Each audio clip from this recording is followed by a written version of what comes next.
Gonna take it slow.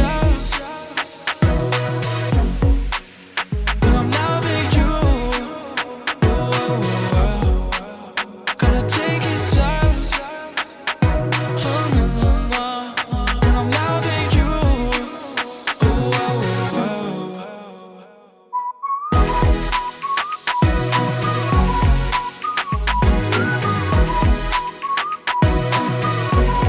Oh, no, no, no.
Hey guys, so I wasn't actually able to record my stage 30 run. For some reason my air server's been playing up today when I actually finally had a chance to get on to doing the stage. This has been a pretty busy week for me, so I've been doing like these stages piecemeal, so I haven't really had the chance to fully commit. Big shout out to Dude. I did run a very similar team to him. I did try Sigmaris at first, but Sigmaris didn't really work for me in the Geralt slot. But this is effectively the team that I ran for stage 30. I thought I'd showcase the runes because they're still runed up. And at the same time, I wanted to explain some of the mechanics when it comes to this stage because it can be quite difficult purely because it applies violent rune effect.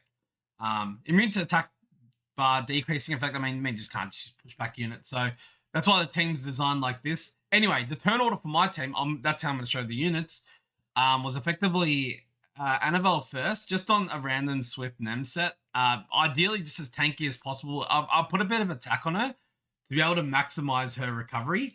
But everything's pretty much on minus water as well. So it goes Annabelle. And then it went into Geralt. I did throw Sigmaris' runes straight onto him because it just wasn't working because I wanted a more consistent attack break. Geralt's kit's really good for this because his first skill attack break. So yeah, he worked out really, really good for this. I think he's probably a little bit better than Sigmaris. Yes, Sigmaris has the freeze, but I've made up with that with a different setup at the end. Again, minus water on left side, right side, just some random first attack crit damage. You probably could just do S3 crit damage. Just do a random artifact on him. Don't really need too much damage. Like, you don't need to focus attack too much. This worked pretty well for me. He did live most of the attacks that he took. So, yeah. And then it goes into Amber. This is what my Amber looked like. So I threw Amber on Despair. This was after I dropped the Sigmaris. And I was like, well, there's really no point putting Amber on Swift. Like, her speed where she's at, you know, it can use the Despair set. Yes, some of these runes may be... some of these runes are pretty strong, but to be honest, this is end game content, so I wanted to put a decent set on her. Anyway, minus water and just additionals is what I put on my Amber. Then it went into Shizuka. Shizuka's just on a double energy will set. As you can see, most of my units you would have seen is around 40 to 45 AC. You'll see minus water again, and I put the S3. I didn't really change that right side art. Wasn't really a need to. And then you'll see Zabala's also on 44 AC. He moves right after that Shizuka. Again, minus water. S1 recovery for him. Just to kind of top up the heals with that S1, just to keep my units not too low. As you saw, I'm running the Zabala lead, so that means I get 41 accuracy, which is why everything has relatively low accuracy, and I pumped a lot more stats into my team. Anyway, let's talk about the boss functionality, because this was a little bit tricky for me to grasp at the start, because essentially you need 2 cycles of Amber to really kill anything. Amber S2, not just Amber. S2 is a 3-turn cooldown, so you do need to use some of Shizuka's S2s or Zabala S2 to be able to get that on reduction. So the way I played it out effectively was, in the first wave, I pretty much did Annabelle S3 into probably an S3 or S1 of the Geralt into Amber S2, and then I reduced the cooldown on the Amber with the Shizuka, and then I froze and reset with Zabala. Hopefully you get a proc with Amber and somewhere in there, so you get 2 S2s off in 2 turns. But the hardest stage for me actually seemed like this Gapsu Seimei stage, because any procs from Gapsu, you're probably going to lose a unit. It does about 23 to 24k on my units with S2. So a lot of the times I was wiping here, getting stuck. A few Bio procs just not going your way, or even the Seimeis giving the S2 to the Gapsu means it's got his S2 available. In terms of the boss mechanics, so the one thing to look out for, let's talk about the incarnations first and how I approached each incarnation as well as when they were in the boss phase. So with the red and green, if they popped out, the idea was to freeze as soon as possible, either through Shizuka S3 or Zabala S3, or if I needed to, you know, hopefully Amber and S2, that's why she was on Despair. Or even Geralt S3 if I was really desperate to lock a unit down. That's what I was doing. The blue, when it pulls out as an incarnation, wasn't as scary because in most instances it was getting controlled, or at least copping an armor break from Geralt S2 or from Annabelle S3. When the boss is green, though, you want to try and limit how much you hit it because it gets a lot of attack bar and it can cycle really quickly, and it may merge with the incarnations. So that's something to also be aware of. It actually doesn't list out the incarnations there, unfortunately, so I can't really show you them on screen. But that's effectively just something to worry about. If you get the red incarnation as the boss, attack break it ASAP. You know, whether it be through Shizuka S3. If Shizuka comes around and you've already got an attack breakdown before, make sure you drop that with her S3 if you needed to. Because I found that I was trying to save it to try and get Geralt to do it. And if Geralt misses, it's pretty much just GG. Some of the things you can't really... Some of the things you just have to accept is if the green incarnation procs on you a few times, you're probably going to wipe. I noticed it happened to me a few times. It just kept proccing and I just kept dying. So yeah, I probably tried this for about 5 or 6 hours. I think I did. It wasn't the most fun, to be honest, because there was one of my instances in the first hour. I got so close. I think the boss was about 30% HP, and then the green incarnation just ended me. So, and that was through stun. So I had it stunned, and then it proc 3 times and killed my entire team. So anyway, that's the Tower of Water completed on my end. I was a little bit slow to complete it. I finished third here on global server. But yeah, we'll move on to the next tower now, and I hope you guys enjoyed this video. If you did, please hit that like button. If you have any questions or need any clarifications, please just mention it in the comments section below, and I'll be more than happy to respond. And if you want to see this channel grow, please hit that subscribe button. See you guys in the next one. Bye, everyone.